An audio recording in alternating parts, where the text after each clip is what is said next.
परम पावन श्री वृंदावन धाम की भूमि पर परम पूज्य सदगुरुदेव भगवान द्वाराचार्य जगत गुरु निम्बारकाचार्य श्री मुकुंद देवाचार्य पीठाधीश्वर श्री राधेश्याम शरण देवाचार्य जी महाराज के मार्गदर्शन में विश्व प्रसिद्ध भगवान श्री कृष्ण की नगरी श्री धाम वृंदावन परिक्रमा मार्ग मिथिला कुंज आश्रम में निरंतर 24 घंटे अखंड श्री युगल नाम महामंत्र संकीर्तन 30 वर्षों से चल रहा है और अखंड अहर्निश 24 घंटे सदा श्री धाम वृंदावन में मिथिला कुंज में चलता रहेगा।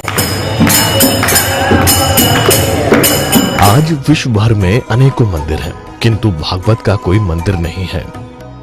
तब हमारे पूज्य गुरुदेव के भजन संकल्प से ये भाव जागा कि श्री धाम वृंदावन में एक अलौकिक भागवत मंदिर बने, जिसमें वृंदावन आने वाले सभी भक्तगण एक साथ संपूर्ण भागवत श्लोक का दर्शन कर सकें। सदगुरुदेव के इस भाव को साक्षात करने के लिए विश्व में प्रथम बार श्री धाम वृंदावन मिथिला कुंज आश्रम में श्रीमद् भागवत महापुराण के 18,000 श्लोक शिलालेख लिखित भव्य दिव्य श्रीमद् भागवत महापुराण मंदिर बनने जा रहा है। आप सब भी इस दिव्य भागवत मंदिर में अपना तन मन धन से सहयोग कर श्री धाम वृंदावन में अक्षय पुण्य प्राप्त करें। एक श्लोक शिलालेख की सेवा राशि मात्र 5100 रुपए है, जिसमें आपके नाम से एक श्लोक शिलालेख पर लिखा जाएगा। इसी प्रकार से आप 2 श्लोक की दान राशि 11,000 रुपए, 5 श्लोक की दान राशि 25,000 रुपए, 11 श्लोक की दान राशि 51,000 रुपए और 21 श्लोक की राशि है 1,01,000 रुपए देकर अनंत पुण्य के भागी बन सकते हैं। कहा गया है कलयुग केवल नाम आधारा।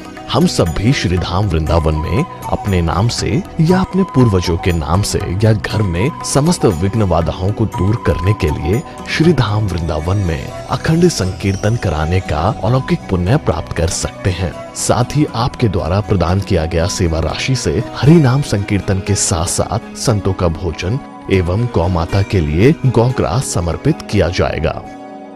आप निम्न राशि प्रदान कर सदस्यता ग्रहण कर सकते हैं। एक दिन का संकीर्तन राशि मात्र 1,500 रुपए, एक माह का संकीर्तन राशि मात्र 15,000 रुपए, 12 माह की संकीर्तन राशि मात्र 21,000 रुपए से आपके नाम से निरंतर अखंड श्री युगल नाम हरि नाम संकीर्तन के साथ साथ साल के 12 माह में 12 दिन 12 संतों का भोजन गौग्रास आदि सेवाएं आपके मरणोपरांत भी चलते रहेंगे। अतः आप एक छोटा सा संकल्प लेकर हमसे जुड़ सकते हैं और श्री धाम वृंदावन मिथिला कुंज आश्रम में आप आजीवन सदस्य रहेंगे। आप वृंदावन में जब भी आएंगे तो आपके रहने की निशुल्क व्यवस्था रहेगी। Account number 15850501309। अकाउंट होल्डर नाम Mithila Kunj trust, RTGS, NEFT, IFSC code ICIC 00011017, branch Vrindavan. Mobile number 9410810861। UPI Mithila Kunj trust @ICICI। ये संस्था 80G के अंतर्गत कर मुक्त है, जिसके द्वारा आप अपने दान पर टैक्स की छूट प्राप्त कर सकते हैं। आपके दान राशि की रसीद आपको बाय पोस्ट संस्था द्वारा भेजी जाएगी। साथ में आपको संस्था का प्रमाण पत्र भी दिया जाएगा। आइए हम सब मिलकर इस दिव्य भागवत मंदिर में अपना तन मन धन से सहयोग कर श्री धाम वृंदावन में एक अलौकिक भागवत श्लोक मंदिर का निर्माण करें। अधिक जानकारी के लिए संपर्क करें और मिथिला कुंज आश्रम से जुड़ने के लिए फेसबुक, यूट्यूब और इंस्टाग्राम मिथिला कुंज ऑफिशियल पेज को फॉलो करें।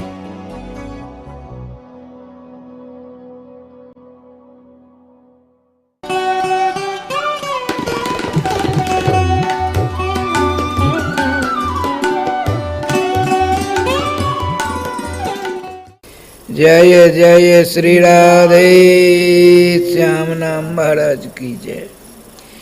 जय जय श्री राधे श्याम नाम महाराज की जय। प्रसंग चल रहा है श्री परमहंस सुखदेव जी महाराज सुरत्र श्रेष्ठ परीक्षित जी से कहते हैं, कलयुग में जावन मात्र साधन साधनांतर हैं, सब के सब बहुत कमज़ोर हैं और किसी किसी के मत का आधार पर स्थापित भी हैं और भगवान के मंगलमय नाम भगवान से भी श्रेष्ठतम गुणों के द्वारा समलंकृत हैं। अतः हमको आपको सबों को खाते पीते सोते बैठते चलते फिरते हर हमेशा अपने इष्ट सर्वेश्वर श्याम सुंदर के मंगलमय नाम से संबंध संस्थापित कर ही लेना चाहिए। देखिए, जो नाम का कीर्तन करते हैं, नाम का स्मरण करते हैं, नाम का चिंतन करते हैं, नाम का जाप करते हैं, ऐसे महानुभाव के इर्द गिर्द में स्वयं भगवान श्याम सुंदर भी चक्कर काटा करते हैं। एक भागवत में के तृतीय स्कंद के का एक प्रसंग सुनाता हूँ। भगवान ब्रह्मा जी के मंगलमय विग्रह से एक ऋषि प्रवर प्रकट होते हैं। उनका नाम है कर्दम ऋषि। कर्दम ऋषि अपने पितृचरण के सामने हाथ जोड़कर खड़े हैं। किम कुर्मो वयम, हम क्या करें बताइए। तो पिताजी ने कहा सृष्टिम कुरुता जूयम, तुम सृष्टि करो। तो उन्होंने कहा नहीं, मैं शादी विवाह नहीं करूँगा। मोहनदास जी, भजन करके भगवान को प्राप्त हो जाऊंगा, हम माया के चक्र में फंसने वाले में से नहीं हैं। तो पिताजी ने कहा ठीक है, जाओ भजन करो। तो एक गगनचुंबी पर्वत के शिखर पर चले गए और भगवान के नाम का जाप करने लगे। हजारों वर्ष बीत गए। कर्दम ऋषि की तपस्या पूरी हुई तो नीलमणि पुराण पुरुषोत्तम चतुर्भुजी गरुड़ वाहन श्याम सुंदर सामने प्रकट हो गए। आपने कहा ब्रह्मर्षि कर्दमो बड़म ब्रूहि, हे ब्रह्मर्षि कर्दम जी वरदान मांगो। तो उन्होंने सोचा हम क्या मांगे, मांगने की कला तो हमको आती नहीं है। आपने कहा प्रभु हम तो नहीं जानते हैं क्या मांगे आपसे, आप तो सब कुछ जानने में प्रवीण हो, समर्थ हो, विचक्षण हो, विद्वान हो। तो जिसमें मेरा भला हो, समझते हैं। मोहनदास जी कहाँ के तो चले गए। कर्दम ऋषि से भगवान ने पूछा कुछ मांगो, उनका हमको मांगना नहीं आता है, आप ही को मैं कहता हूँ जिससे मेरा कल्याण है वो दे दो। तो आपने कहा ऐसा करो, विवाह करो। अरे राम राम, देखिए भगवान की लीला। प्रभु मैंने कौन सा ऐसा अपराध किया, इतने दीर्घ काल तक हमने तपस्या की, उसका फल आपके दर्शन हुए। अब वरदान मांगने को आप कहा, हमने कहा हमको मांगने नहीं आता है, जिसमें मेरा कल्याण हो आप करो दो। तो भगवान ने कहा जब आपने अपनी बागडोर हमारे हाथ में सुपुर्द कर दिया तो मैं जो कहूँगा सो तो करना पड़ेगा। देखो आपने बहुत भजन किया है, खूब नाम का जाप किया है, नाम अमृत महामहोदधि में ही अवगाहन परायण सदा रहते थे। इसीलिए मुझे बड़ी प्रसन्नता हो रही है कि आपका बेटा बनूं। जो भगवान नाम खूब जाप करता है, भगवान त्रिभुवन ललाम से भी नहीं रह जाता, उनका मन मचल जाता है कि ऐसे नाम जाप का मैं यदि बालक बनता तो मेरा भी कल्याण हो जाता। राधे राधे राधे।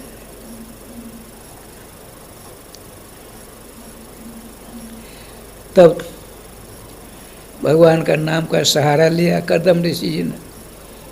थोड़ी देर बाद आपने कहा एक निवेदन करूं, बोलो। आपके आदेशानुसार मैं विवाह करूंगा, लेकिन जब लड़के बच्चे हो जाएंगे, आसक्ति बड़ी बुरी बलाई है। ब्रह्मर्षि परम तपस्वी भगवत दर्शन प्राप्त भगवान सामने विद्वान श्री ऋषि प्रवर कर्दम जी ने कहा, प्रभु आपके आदेश को शिरोधार्य कर हम विवाह करेंगे, लेकिन एक वरदान हमको और दीजिए, लड़के बच्चे हो जाएं, सब कुछ छोड़ छाड़ करके हम जंगल जाकर आपका भजन करें।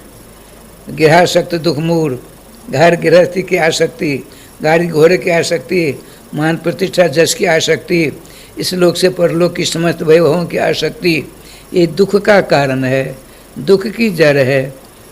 आसक्ति हट गई सब कुछ चकाचक। आसक्ति ही तो बुरी बलाई है। एक छोटी सी बात सुना दूं, ड्राइवर साहब सुनिए। एक राजा थे, बड़े धर्मात्मा। जानते हैं वो जो होता है, जो प्रशंसा करता रहता है, दसों नहीं, चाणूर कहते हैं, चाणर से वंशावली का वर्णन करते रहते हैं। एक आया, उसने वंशावली का वर्णन किया, कहा सुनिए, हम जितनी इच्छा लो मांग लो हम दे देते हैं, लेकिन मेरी इच्छा है एक नंबर महात्मा बनकर तुम दिखा दो, एक नंबर साधु, 2 नंबर नहीं, 2 नंबर सब जगह 420 ही करते हैं, राधे राधे। इसलिए मैं कहता हूँ चोर बनो तो 1 नंबर बनो, बाबाजी बनो 1 नंबर, सेवादार बनो 1 नंबर, प्रोफेसर बनो 1 नंबर, कथावाचक बनो 1 नंबर, छात्र बनो 1 नंबर, जो बनो 1 नंबर, 2 नंबर मत बनो। क्यों? हमारे रामकृष्ण 1 नंबर हैं और जितने देवी देवता हैं सब उनके छाया के समान हैं। 1 नंबर तो भगवान राम श्याम ही हैं। तो राजा साहब ने कहा, भाट भाट, तुम हमको 1 नंबर संत बनकर दिखा सकते हो? दिखा दूंगा। फिर क्या चाहिए तुमको? 1000 रुपया एक हाथी इनाम में चाहिए। मैं 1 नंबर साधु बनूंगा, लेकिन एक हाथी जानते हैं, और 1000 रुपया चाहिए इनाम। ठीक है, और टाइम चाहिए हमको 6 महीने का। बहुत बढ़िया। अब देखिए क्या लीला हुई। राजा साहब के दरबार के सामने बहुत बड़ा बगीचा है, जैसे अपना राधा बाग वो नजर आ रहा है, उसी प्रकार से उनका बगीचा था। उस पेड़ के नीचे 6 महीना के बाद आकर बैठ गया। ऐसा निर्मल संत हुआ, सरल संत। सरल जानते हैं? सरल का क्या अर्थ है? स माने सीता जी, रो माने राम जी, लो माने लक्ष्मण जी। लखनलाल सेठ जुगल सरकार आपके हृदय में विराजमान हो गए, परम निर्मल। अरे स्वयं भगवान राघवन सरकार जिसके हृदय में अहरनिश विराजमान हो, अपने छोटे भाई लखनलाल जी प्राण प्रिया किशोर जी के साथ, उसके विषय में कहना क्या है? ऐसा संत, ऐसा रूप बना, ऐसा रूप बना। मत पूरे गांव वाला है, ट्रस्ट मस नहीं। राजा साहब को मालूम पड़ा 6-7 महीने बाद, बड़ा विलक्षण जटाधारी महात्मा है, न बोलते हैं न बतराते हैं, देखते हैं न हंसते हैं न बोलते हैं न कुछ नहीं करते। महात्मा जी गए, वो राजा साहब गए, तो 1 नंबर संत है। जुगल सरकार कृपा हो गई है। राजा साहब आए, खूब हलाया। अरे तुम पक्के हो गए, 1000 रुपया एक हाथी देते हैं, अब ध्यान तोड़ो ना। वो तो श्री सीताराम जी के जुगल चरनाभ जिनका दर्शन करता हुआ नेत्र खुला है, लेकिन जुगल सरकार के दर्शन हो रहे हैं। बड़ी भयंकर भीड़ हुई, इनकी समाधि टूटती नहीं। और राजा मर गए, भजन करता करता 6-7 पीढ़ियाँ हो गई। ये दृष्टांत है। अब इनकी परंपरा में जो राजकुमार हुआ, उसने सोचा मकान पुराना हो गया, अब नया मकान बनना चाहिए। सुनते हैं? अब क्या लीला है देखिए। उसी बगीचा तो रहा नहीं। अब अपना श्री राघवेंद्र सरकार का श्री राम जन्मभूमि में जो मंदिर बन रहा है, बताते हैं 45 फुट नीचा और 150-250 फुट चारों तरफ ऊंचा, लंबा चौड़ा है। ढलाई हो चुकी है, ढलाई, ताकि भूकंप का भी प्रभाव न पड़े। तो आज से नहीं, बहुत पुरानी बात है। तो राजा के जो वंश में था वो राजकुमार, उसने सोचा ऐसा महल बनाओ, ऐसा महल बनाओ तो उसकी नींव बहुत नीचे तक जाए। अब नींव खोदने वाले आए, बड़े सावधान के साथ खोदना, हो सकता है कोई रुपये पैसे का अर्तन बर्तन में मिल जाए। राजस्थान हुआ क्या, वो महात्मा वही मिल गए। कौन? जिसने कहा, सुना था हमको, एक नंबर साधु बनो, क्या नाम चाहिए? एक हाथी 1000 रुपया। बहुत पुरानी बात है। राजकुमार को मालूम पड़े, एक तो महात्मा, बड़े सावधानी से करो। अच्छी तरह से बिल्कुल चकाचक हो गया। वो महात्मा उठकर ध्यान टूट गया। कहा लाइए, एक हाथी 1000 रुपया लाइए, एक हाथी 1000 रुपया लाइए। देखिए आसक्ति कितनी बुरी बलाई है। पढ़े लिखे उनके राजगुरु थे। महात्मा जी, आप तो त्रिकालदर्शी हो, न जाने कब तक मिट्टी के नीचे बैठकर भजन कर रहे थे। 1000 रुपया हाथी क्या चीज़ है, समझ जाइए हमको। बोले आप कौन हो? मैं राज पंडित हूँ। तो कौन से राजा हैं ये? तो 8वीं पीढ़ी के राजकुमार हैं, ये नया मकान बनाने जा रहे थे, सो आप मिल गए। बोले अमुक राजा के राजा थे। उन्होंने कहा हमको 1 नंबर साधु बनकर दिखाओ। मैं 1 नंबर साधु बना। उन्होंने कहा तो चलिए तुम 1 नंबर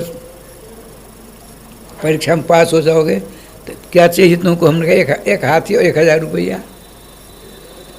सबको 1000 हाथी, एक हाथी 1000 रुपया दीजिए। दे दिया। अब देखिए भगवान ने दर्शन दिया है। कहा विवाह करो, आपका बेटा बनने की इच्छा हो गई मेरी। महात्मा जी तो बड़े भजनानंदी थे, ब्रह्मा जी के बालक हैं, 1000 वर्ष तक भगवान नाम लिया है, भगवान ने दर्शन दिया है, मांगना आता नहीं। कहा प्रभु हमको मांगना नहीं आता, जिससे मेरा कल्याण कर दो। भगवान कहा विवाह कर लो। अरे राम महाराज, मैंने कौन सा अपराध कर डाला? अपराध नहीं, तुमने इतना भजन किया है कि तेरा बालक बनने की मेरी इच्छा हो गई है। जब विवाह नहीं करो तो बालक कैसे बनूंगा? तो मैं कन्या भी ढूंढ देता हूँ यहीं बैठे बैठे। वर्तमान राजाधिराज चक्रवर्ती सम्राट श्री श्री स्वयंभू मनु जी हैं। उनके 3 बच्चियाँ थीं उनकी, 2 बेटे। 3 बेटियाँ क्या? आकुति, देवहूति और प्रसूति। आकुति का विवाह ऋषि नाम के ऋषि साथ हो गया। देवहूति ने कहा तो मैं, देवर्षि नारद ने छोटी अवस्था में दर्शन दिया। कहा बेटी विवाह मत करना, जब मैं कहूँगा तभी करना। एक भगवान के दर्शन करने के लिए भजन कर रहे हैं एक संत, ब्रह्मा जी के बालक हैं, उनसे तुम विवाह करना। गुरु मेहरबान तो चला पहलवान। नारद जी ने ऐसी फूक दी, तो पिताजी का हम विवाह भी नहीं करेंगे, हम श्रीमान करदम जी के साथ करेंगे। माता जी ने बार बार समझाया, कहा नहीं माँ, आप मेरी प्रतिज्ञा पूरी करने में मदद करो।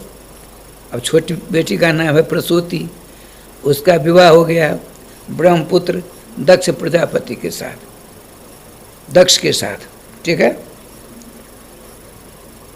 अब 2 बेटे हैं उनके स्वयंभू मनु के, एक का नाम प्रियव्रत, एक का नाम उत्तानपाद। इन दोनों की परंपरा आगे वर्णन होगा। अब देखिए, आपने कहा, भगवान ने कहा करदम जी, मनु राजकुमारी श्री देवहूति जी परम सुंदरी हैं, चरित्रवती हैं, आपकी आस में बैठी हुई है। आप गंधमादन पर्वत से नीचे उतरो, कृतमाला नदी के किनारे कुटिया बनाकर भजन करना। और तीसरे दिन अपनी बेटी को लेकर के मनु जी महाराज आएंगे। नाई मत करना, बैरागी मत बन जाना। राधे राधे राधे राधे। एक बात सुना दूं, वृंदावन में एक स्थान आज भी है, वहाँ रहते थे पंडित बाबा। उनका नाम रामकृष्ण दास जी था। साफी पहनते थे और स्वयं मधुकरी मांगते थे। और कोई ऐसी भाषा नहीं थी जिसका ज्ञान न उनका था। बहुत अद्वितीय विद्वान थे। अब मधुकरी मांगकर भोजन करते थे। देखिए क्या लीला हुई। आज सत्संग होता था तो सभी गोस्वामी वर्ग आकर सुनते थे। करपात्री जी महाराज सुनते थे। एक दिन बिहार के गया जिला के साकल दीपी ब्राह्मण, एक जिनका नाम मैंने दर्शन किया, उनका श्री शंकरसन दास महाराज आए। 18 वर्ष का था, खूब चकाचक ब्राह्मण। वृंदावन 3-4 दिन चक्कर काटे। पहुँचते पहुँचते इनके यहाँ 2 घंटा सत्संग होता, पहुँच गए। सत्संग संपन्न हुआ, सब चले गए। सुनते हैं, सब चले गए। अब शंकर दास जी नवजुवक बाबा जी मोहनदास जी के समान वो बैठे रह गए। तो बाबा श्री रामकृष्ण दास जी महाराज ने कहा, युवक इधर आओ, पास बैठ। पाँव नहीं छूने देते थे, दूर से मस्तक टेका। कहाँ के रहने वाले हो? बिहार के। कौन सा जिला है? गया जिला। क्या नाम है? सब हमको शंकरसन दास कहते हैं। यहाँ कैसे आए? हमको रुपया पैसा चाहिए। तो विवाह करोगे ना? न विवाह क्या न करेंगे भविष्य में, तो पैसा लेकर क्या करोगे? तो श्रीधाम वृंदावन में रघुनाथ जी का मंदिर बढ़िया कहीं है ही नहीं। सो हम अनुष्ठान करना चाहते हैं, तो आप मेरा अनुष्ठानी गुरु बनिए। अब मंत्र सिखा दीजिए, कैसे अनुष्ठान करें सो भी समझाइए। हम अनुष्ठान करके रुपया पैसा चाहते हैं। 5-7 बीघा में जमीन खरीद कर और श्री सीताराम लखनलाल जी का मंदिर बनाओ, बहुत जोरदार। बड़े खुश हुए। कहा जाओ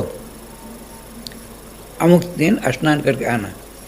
स्नान करके आते हैं, फिर राज श्याम जी उनको मंत्र प्रदान कर दिया, साक्षर गोपाल मंत्र राज। और कहा हमको जो हनुमान जी की सिद्धि करनी पड़ेगी, किसी रामानंदी महात्मा का चेला बनना पड़ेगा। वो हमको मंत्र देंगे, व्यवस्था है शास्त्रों में, तदनुसार हम करेंगे तो हनुमान जी दर्शन देंगे, नियम है। वो शंकर दास जी महाराज उनसे मंत्र प्राप्त किया। कहा चले जाओ गिरिराज जी की तलहेटी में वो तपस्या करना। 18,000 रोज अपना अष्टादश सर्वोपाल मंत्र राज, 18,000 रोज। या किसी बात नहीं करनी है, भूमि शयन करना है, एक बार अल्पाहार करना है, झूठ नहीं बोलना है, ब्रह्मचर्य का पालन करना है, बहुत कुछ बताया। और ऐसा हम 5-7 दिन 10 दिन रह गए। पंडित बाबा यहीं रहते थे। एक सेठ सेठानी आए, दोनों कलकत्ता से, 52 लाख रुपया लेकर के। जब संत सब चले गए सत्संग सुनने वाले, तो दोनों पति पत्नी सेठ सेठानी बुढ़िया बुढ़वा बैठे रहे। महात्मा जी ने कहा, पंडित बाबा ने कहा, पंडित बाबा उनको कहते थे, श्री रामकृष्ण दास महाराज, कहो सेठ जी कैसे? भगवान एक निवेदन करना है, बोलो। तो हमारे पास लड़के बच्चे कुछ नहीं है, मात्र 52 लाख रुपए मेरे पास। आज की बात नहीं है, 100 साल से ऊपर की बात है। आप अपनी सेवा में लीजिए। वाह, बहुत बढ़िया, तुमने साहस बटोर करके बहुत बढ़िया मेरे सामने प्रस्ताव रखा है। तुम्हारी बात मैंने सुनी, मेरी बात सुनोगे? बताइए। जीवन में दोबारा दर्शन नहीं देना, इसको ले जाओ। जीवन में दोबारा मेरे पास आकर दर्शन नहीं जाना, इन सबों को ले जाओ। ऐसा कहकर कुटिया अंदर चले गए। उस सेठानी भी नियम कर लिया, जब तक बाबा के दोबारा दर्शन नहीं करे तब तो अन्न जल ग्रहण नहीं करेंगे। ये देखिए, कहते हैं गुरु मेहरबान तो चला फरमान। 6 दिन बीत गए। सेठ चक्कर काटते। एक करुणा सिंधु बाबा थे, हमने दर्शन किए थे।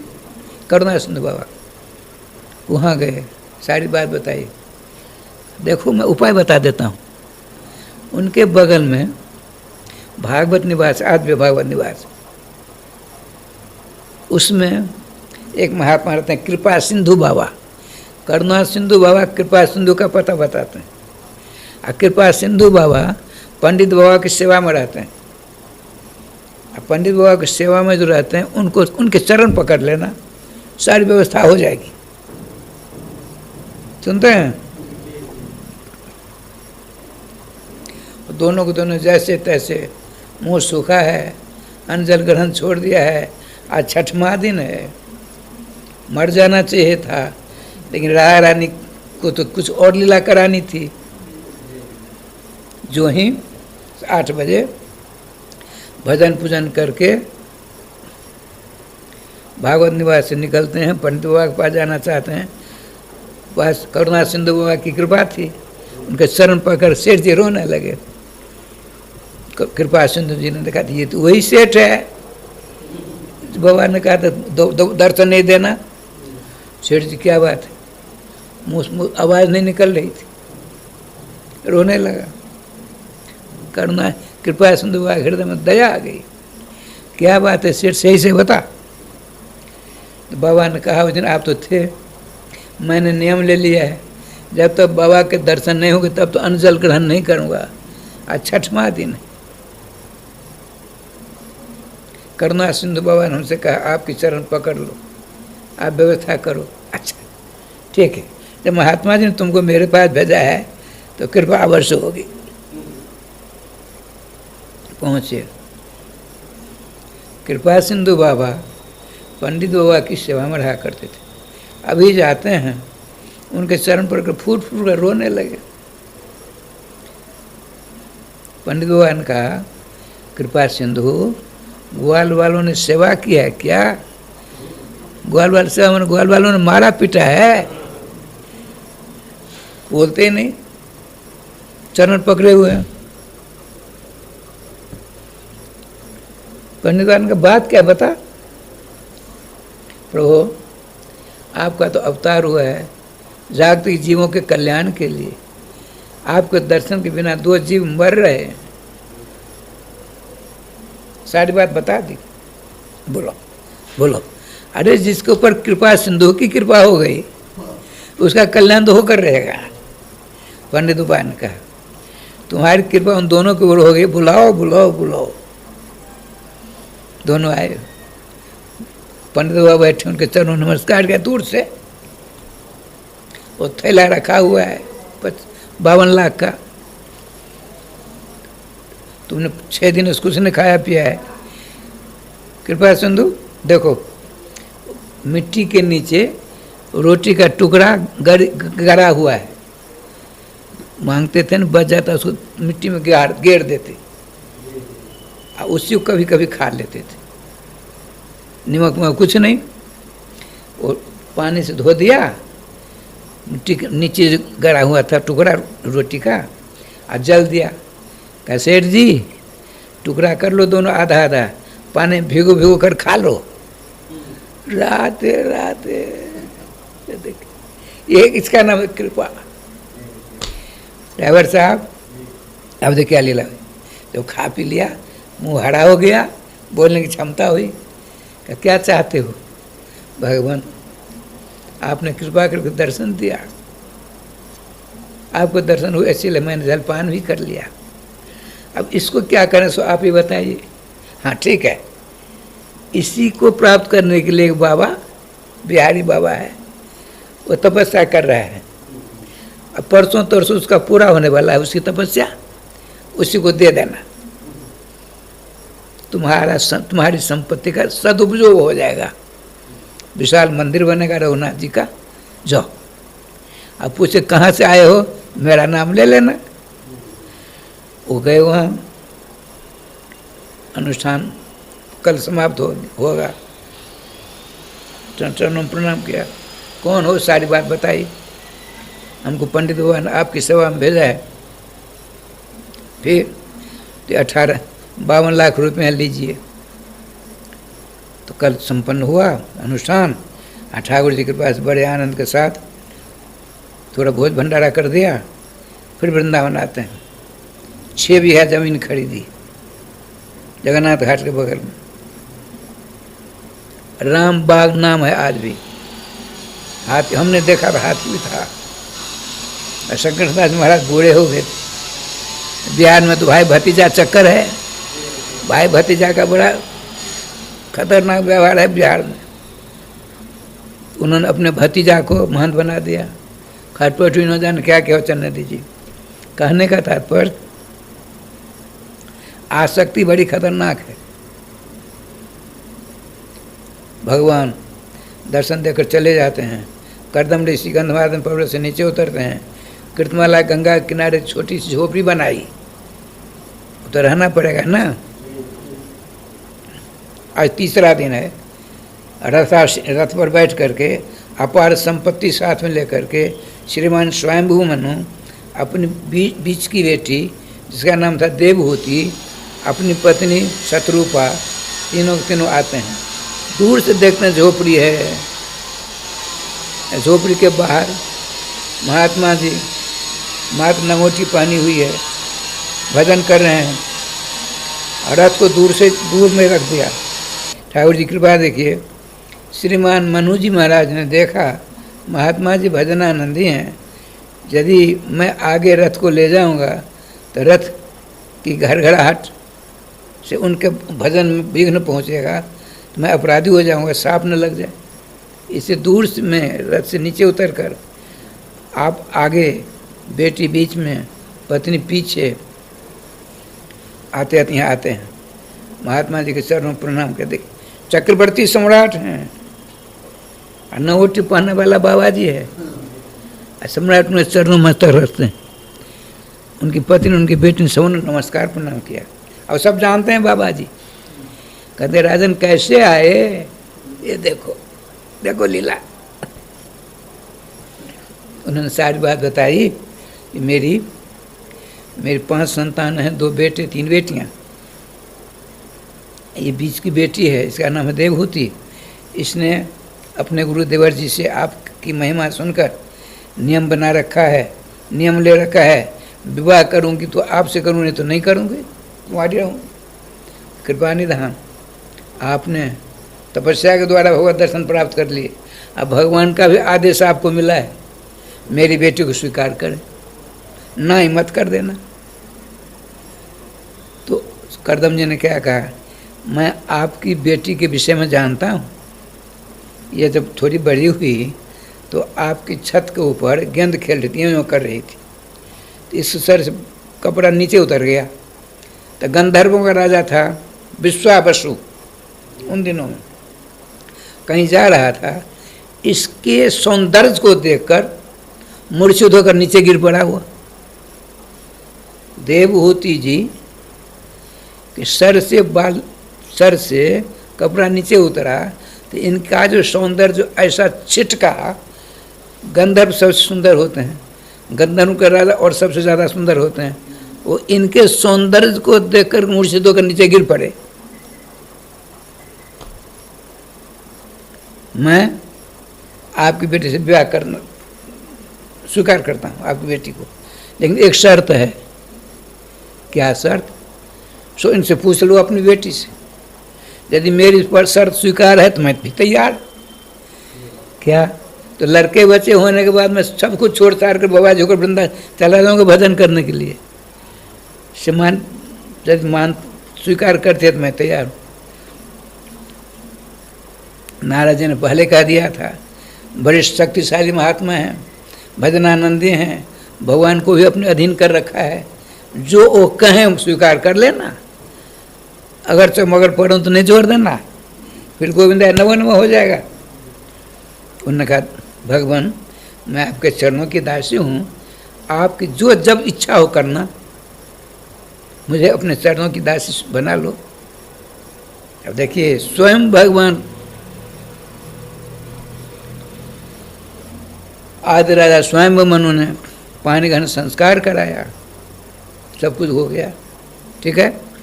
उसमें लिखा है, लक्ष्मी रूपाम इमाम कन्याम प्रददे विष्णु रूप ने, लक्ष्मी रूपा जो मेरी यह कन्या है, विष्णु रूप जो वर दुल्हा, उसको हम प्रदान करते हैं।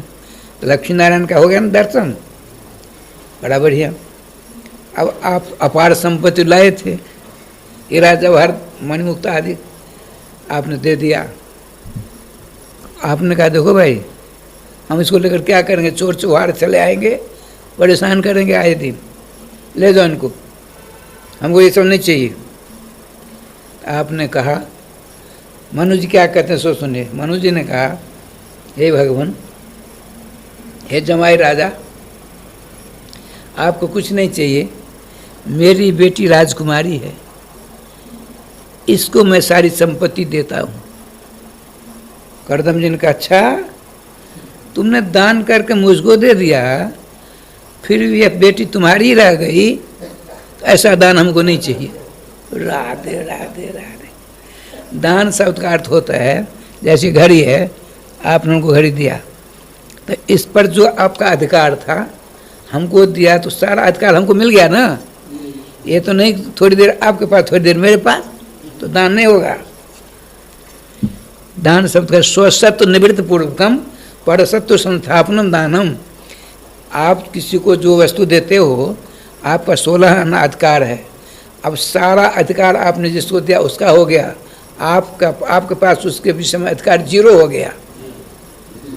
तो आपने हमको दान दे दिया अपनी बेटी, तब कहते हो हम अपनी बेटी को सारी संपत्ति देते हैं, तुम्हारी बेटी रह ही गई, तो बेटी लो और संपत्ति लो, जाओ, हम बाबा जी हमको रहने दो।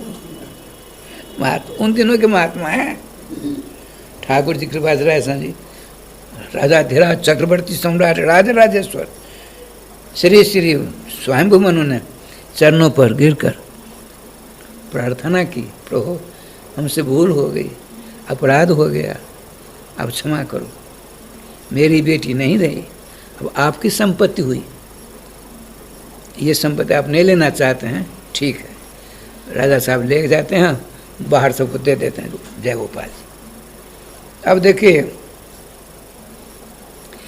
ये तो महात्मा जी करदम जी, अब विवाह हो गया, ये राजकुमारी है, चक्रवर्ती सम्राट की बेटी है। श्रीमान परीक्षित जी ने पूछा, गुरुदेव एक बात बताओ, ये तो महात्मा इनको तपस्या करने की आदत है, ये बेचारी देवभूति उधर राजकुमारी अभी अभी गई है, तो नंगोटी वाले अपने प्रीतराग महात्मा को प्राप्त करके असंतोष तो नहीं हुआ? हो जाता है असंतोष। अरे गरीब के घर किसी बेटी का विवाह हो गया, उथल पुथल मना कर देती है आजकल। चक्रवर्ती सम्राट की बेटी और नंगोटी वाले की से विवाह गई है, तो उथल पुथल होना चाहिए। यह प्रश्न किया श्री राजर्षि सतम परीक्षित जी ने सुखदेव जी से। राजा की बात सुनकर सुखदेव जी मुस्कुराने लगे। राजा ने सावधान, भवानीव चरत प्रभु, क्या कहते हैं, जैसे पार्वती जी वीतराग संत शिरोवणी, सदा नंगे रहने वाले, कर्पूर गौरम करुणावतारम संसार सारम भुजगेंद्रहारम सदा वसंतम हृदयारविंदे भवम भवानी सहितम नमामि। भगवान शंकर जी के चरणों की सदा आराधना में तल्लीन रहा करती हैं पार्वती जी। उसी प्रकार से मनुपुत्र देवहूति जी अपने प्राण पल्लव बीतराज संत शिरोभूषण भगवत दर्शन प्राप्त श्री करदम जी के चरणों की सेवा करने लगे। 2.5-3 महीने हो गए, सुनते हैं, परम सुंदरी थी। श्रीमान करदम जी ने सोचा, मैंने त्रिपुर सुंदरी राजपुत्री देवहूति के साथ विवाह किया तो मेरा मन चलायमान तो नहीं हो गया, सुनते हैं, मेरा मन कहीं विकृत तो नहीं हुआ, विकार वाला तो नहीं हो गया। जरा मैं तपस्या करके देखूं, नेत्र बंद करके समाधिस्थ हो गए। 1 दिन 2 दिन 3 दिन हो गए। राजपुत्री श्रीमती देवहूति जी ने सोचा, हमारे प्राण वल्लभ तो समाधि में लीन हो गए, तो मैं क्या करूं? तो उनके सामने कुशासन लगाकर, पद्मासन लगाकर बैठ गई और धारणा ध्यान समाधि के द्वारा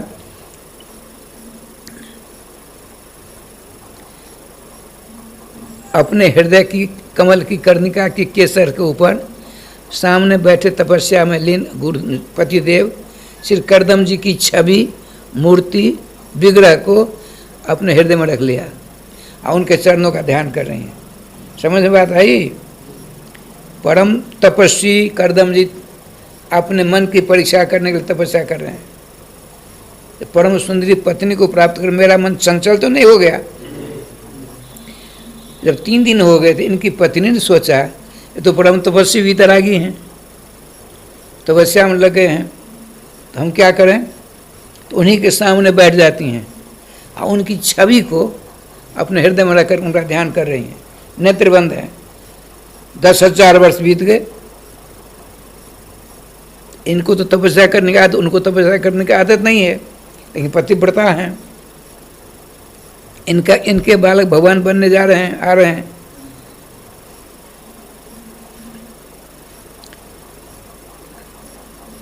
बहुत दिनों के बाद करदम जी का ध्यान टूटा। जो नेत्र खुले तो सामने बैठी अपनी पत्नी को देखा। कौन? मनुपुत्र देवहूति। उनके मस्तक से ज्योति निकल रही थी। उस ज्योति में, उस प्रकाश में अपने आप को देखा आपने।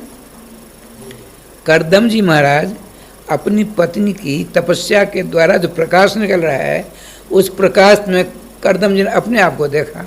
आपने सोचा, मेरी पत्नी किसी दूसरे पति के साथ तो नहीं कुछ व्यवहार कर रही है, आंख बंद करके। फिर आपने ध्यान जोग के द्वारा देखा। 2 प्रकार के ईश्वर होते हैं, एक छोटा ईश्वर, एक बड़ा ईश्वर। छोटा ईश्वर जो होता है उसको आंख बंद करनी पड़ती है। महात्मा लोग होते हैं, ब्रह्मा विष्णु शंकर आदि होते हैं। अब बड़े ईश्वर कौन है? श्री राम कृष्ण। उनको आंख बंद करने की जरूरत नहीं पड़ती है। तो करदम जी ने नेत्र बंद करके देखा, तो देवहूति अभी हैं कहाँ? तो देवहूति जी ध्यानस्थ होकर अपने हृदय के कमल की कर्णिका के ऊपर मेरी छवि को, मेरी मूर्ति को बिठाकर उसी का ध्यान कर रही है। यह देखकर बड़ा आनंद आया। आपने नेत्र खोला, आपने कहा, मनोराज कुमारी, अरे ओ मानवी। देवहूति नेत्र खोले, चरणों प्रणाम किया, हाथ जोड़ खड़ी हो गई। तुम्हारी तपस्या संकोच में वरदान मांगो। सुनते हैं? प्राण वल्लभ ब्रह्मर्षि करदम जी ने कहा, हे मनुपुत्री देवहूति जी, आपकी तपस्या से मैं बहुत प्रसन्न हूँ, बहुत खुश हूँ, वरदान मांग लो हमसे। उन्होंने क्या मांगा सो देखो। कहा, हे प्राण वल्लभ, यदि आप मुझको वरदान ही देने वाले हो, देना चाहते हो, मुझको संतान चाहिए। ये देखो, संतान चाहिए। संतान से संताप होता है, नहीं होता है? संतान बिरले होते हैं आजकल, नहीं तो संताप ही संताप होता है। अच्छा ठीक है, देखो देवहूति, जाओ इस सरोवर में स्नान करो। सरोवर में अब पहले 3 महीना पहले थी सरोवर फरोवर कुछ नहीं था वहाँ। महात्मा जी ने अपनी क्षमता से, सिद्धि से अलौकिक कुंड बना दिया। और वो कुंड राय स्वामी जी चारों तरफ सोने का सीढ़ियाँ, सोने की सीढ़ियाँ चारों तरफ, उस कुंड के चारों ओर कल्पवृक्ष के पेड़ हैं, नाना प्रकार की लताएं चिपकी हुई लिपटी हुई हैं, और उन लताओं में कुसुम हैं, फूल हैं, बड़ी खुशबूदार हैं, और उन फूलों के ऊपर काले काले भौरा चक्र काट रहे हैं, मानो करदम जी के गुणों का गान कर रहे हैं। सुनते हैं भाई साहब जी, अलौकिक छटा को देखकर देवभूति जी का ये क्या हो गया, हमने तो कभी देखा ही नहीं ऐसा। करदम जी ने सोचा कहीं इसके अंदर यह भाव न आ जाए मैं राजकुमारी अब मेरा विवाह एक भिखारी से हो गया, कहीं ऐसा भाव इसके अंदर न होने पावे। देखिए नाम का प्रभाव। अब वही स्नान है, देखिए अब स्नान करने गई, मणियों की जो सीढ़ियाँ हैं उसमें 1 2 3 4 5 सीढ़ी नीचे गई, पानी में घुटना जंघा कमर छाती के बराबर पानी हो गया, डुबकी लगाई डूब गई, देवभूति जी डूब गई। डूबकर कहाँ गई देखिए, उस जल के अंदर अलौकिक सोने का महल है, कई एक कमरे हैं, उसमें 25-50 दासियाँ आई। इनको देखा, मैं एक सिंहासन पर बैठी हूँ, देवभूति जी देख रही हैं, मैं एक सिंहासन पर बैठी हूँ, सैकड़ों के तादाद में दासियाँ आई। दासियों ने कहा वयम कर्म करी तु भ्यम साधना करवाम किम। वो दासियों में जो एक थी उसने कहा हे स्वामिन, हम सब की सब आपके चरणों की दासी हैं, बताए हम क्या सेवा करें। देवभूति जी ने सोचा मैं और मेरे पति दो ही तो थे, ये कहाँ से आ गई, झुंड की झुंड, कोई बात नहीं, नाम ले रही हैं। उन लोगों ने क्या किया, इस देवभूति जो के एक कमरे लेके वहाँ पूरे शरीर में उपटन लगाया, उपटन लगाकर स्नान कक्ष में ले गई, अच्छी तरह स्नान कराया, फिर उसके बाद श्रृंगार कक्ष में ले गई, खूब बढ़िया कपड़ा लता धारण कराया, श्रृंगार कर दिया, ऐसा श्रृंगार अलौकिक श्रृंगार हुआ, सामने रख दिया बहुत बड़ा दर्पण। सुनते हैं, दर्पण अपनी छवि को, अपने सौंदर्य को निहारा। देवभूति जी ने सोचा ऐसा सौंदर्य मेरे शरीर से छिटक रहा है, यदि मेरे प्राण वल्लभ पतिदेव रहते तो इसका उपभोग करते। जो ऐसी इच्छा हुई कि आगे करदम जी महाराज, करदम जी वो बूढ़े नहीं, जैसी देवभूति वैसे करदम जी हो गए, एकदम चकाचक। ऐसा विमान बना जिस पर नदी हैं, विमान में नदी हैं, पहाड़ हैं, झरने हैं, सब के सब। और दोनों पति पत्नी, आपने कहा विमान चलो आकाश, और विमान जो था नली नदी नाले पर्वत सब के सब लेकर के विमान ऊपर उठा। देवताओं ने देखा रही है क्या हो गया बाबा, ये विमान नीचे ऊपर से नीचे आता है, विमान नीचे से ऊपर कैसे आ गया। नारद जी पहुंचे, चिंता मत करना, भगवान का एक अवतार होने वाला है। श्रीमान ब्रह्मपुत्र करदम ऋषि हैं, और मनुराज कुमारी देवभूति जी, ये दोनों को दोनों विहार करने के लिए समस्त लोकांतरों का चक्र काटेंगे। 100 वर्ष तक विहार के, 100 वर्ष तक। लेकिन नोधा 9 बेटियां हो गई। ये देखिए, राधे राधे। आपने देखा करदम ऋषि ने सोचा भगवान ने हमको कहा विवाह करना, मैंने वरदान मांगा, लड़के बच्चे के बाद हम बाबा जी होकर जंगल जाकर भजन करेंगे। आज शक्ति बड़ी खतरनाक होती है, देखा ना 1000 रुपये एक हाथी के लिए चक्कर काटते रहा। ठाकुर जी की कृपा से विमान से कहा करदम जी ने, विमान नीचे उतरो, अहमदाबाद पास सिद्धपुर है, वहाँ विमान उतरा। आपने कहा देवभूति अब तुम अपनी बेटियों के साथ रहो, हम जाते हैं भजन करने के लिए। देखो अब वो रोने लगी, प्रभु निर्विन्ना नितराम रासम भूमम, हे मोक्षप्रद पतिदेव, आपने हमसे कहा वरदान मांगो, मैंने संतान की कामना की, आप तो मोक्ष देने वाले हो, मैं बड़ी मूर्खा रही, मुझसे बड़ा अपराध हो गया, हे कृपा निधान मत जाइए, चिंता मत करो, तुम्हारे पेट में अक्षर ब्रह्म भगवान सर्वेश्वर श्याम सुंदर विराजमान है। अब तो रहस्य साहस हो गया। आपने कहा प्रभु प्राण वल्लभ पतिदेव, हे परम वितराग संत शिरोभूषण करदम जी महाराज, आप कहाँ जाओगे भगवान का भजन करने के लिए? आप कहते हो जो वो भगवान हमारे पेट में है, जो आपके घर में भगवान आने वाले हैं, उसको छोड़कर कहाँ जाओगे जंगल? यही रहो, कम से कम आने तो भगवान तब जाना। पति ने प्रार्थना की, कहा ठीक है। बड़ा सुंदर समय आया, ग्रह नक्षत्र सब चकाचक हो गए, देवहूति गर्भाकाश से नीलमणि पुराण पुरुषोत्तम भगवान सर्वेश्वर का एक अंश कपिल देव जी प्रकट हो गए। देवताओं ने फूलों की वर्षा करके सिद्धासन को ढक दिया। ब्रह्मा जी आते हैं, चरणों नमस्कार करते हैं और कहते प्रभु कम पाए थी शर्मा जैसा कपिला, आप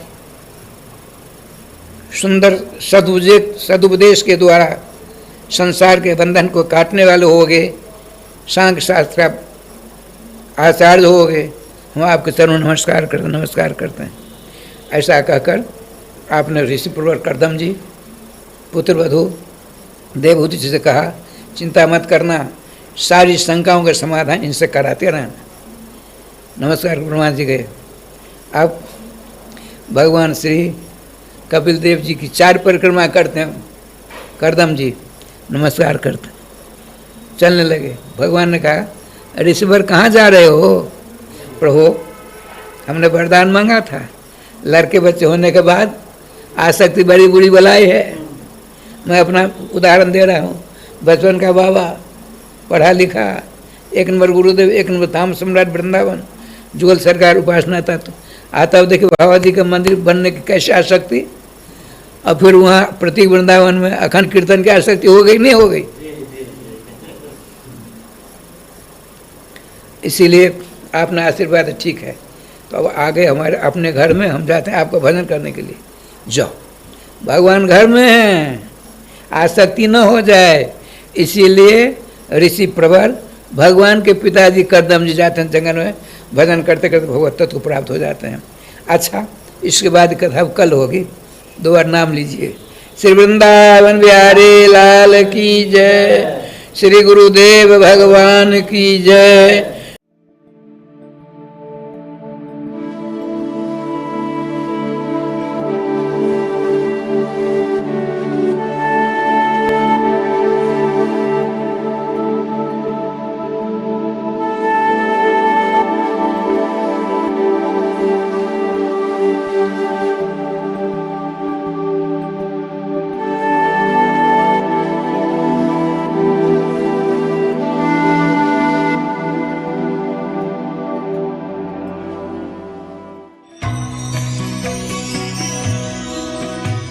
परम पावन श्री वृंदावन धाम की भूमि पर परम पूज्य सदगुरुदेव भगवान द्वाराचार्य जगत गुरु निम्बारकाचार्य श्री मुकुंद देवाचार्य पीठाधीश्वर श्री राधेश्याम शरण देवाचार्य जी महाराज के मार्गदर्शन में विश्व प्रसिद्ध भगवान श्री कृष्ण की नगरी श्री धाम वृंदावन परिक्रमा मार्ग मिथिला कुंज आश्रम में निरंतर 24 घंटे अखंड श्री युगल नाम महामंत्र संकीर्तन 30 वर्षों से चल रहा है और अखंड अहर्निश 24 घंटे सदा श्री धाम वृंदावन में मिथिला कुंज में चलता रहेगा। आज विश्व भर में अनेकों मंदिर हैं, किंतु भागवत का कोई मंदिर नहीं है। तब हमारे पूज्य गुरुदेव के भजन संकल्प से ये भाव जागा कि श्री धाम वृंदावन में एक अलौकिक भागवत मंदिर बने, जिसमें वृंदावन आने वाले सभी भक्तगण एक साथ संपूर्ण भागवत श्लोक का दर्शन कर सकें।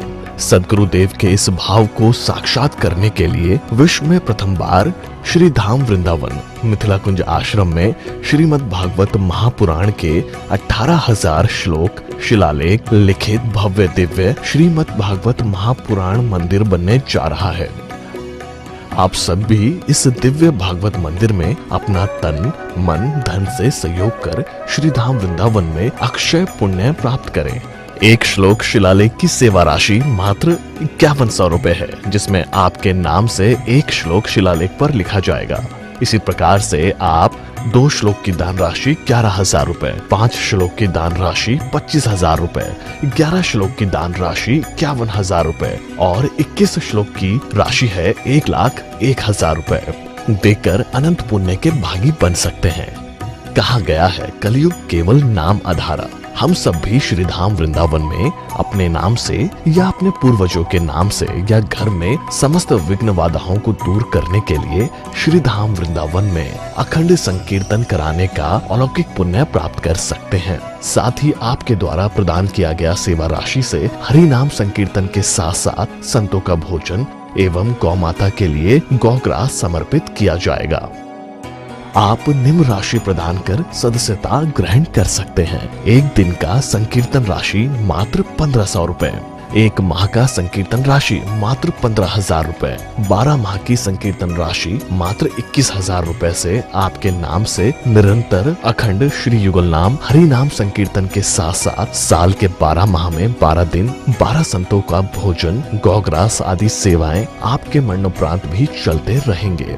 अतः आप एक छोटा सा संकल्प लेकर हमसे जुड़ सकते हैं और श्री धाम वृंदावन मिथिला कुंज आश्रम में आप आजीवन सदस्य रहेंगे। आप वृंदावन में जब भी आएंगे तो आपके रहने की निशुल्क व्यवस्था रहेगी।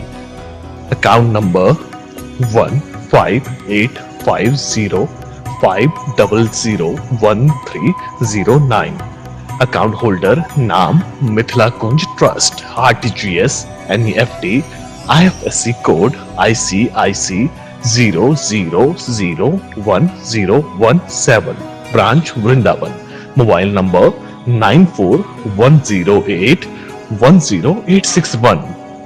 UPI Mithila Kunj trust @ICICI। ये संस्था 80G के अंतर्गत कर मुक्त है, जिसके द्वारा आप अपने दान पर टैक्स की छूट प्राप्त कर सकते हैं। आपके दान राशि की रसीद आपको बाय पोस्ट संस्था द्वारा भेजी जाएगी। साथ में आपको संस्था का प्रमाण पत्र भी दिया जाएगा। आइए हम सब मिलकर इस दिव्य भागवत मंदिर में अपना तन मन धन से सहयोग कर श्री धाम वृंदावन में एक अलौकिक भागवत श्लोक मंदिर का निर्माण करें। अधिक जानकारी के लिए संपर्क करें और मिथिला कुंज आश्रम से जुड़ने के लिए फेसबुक, यूट्यूब और इंस्टाग्राम मिथिला कुंज ऑफिशियल पेज को फॉलो करें।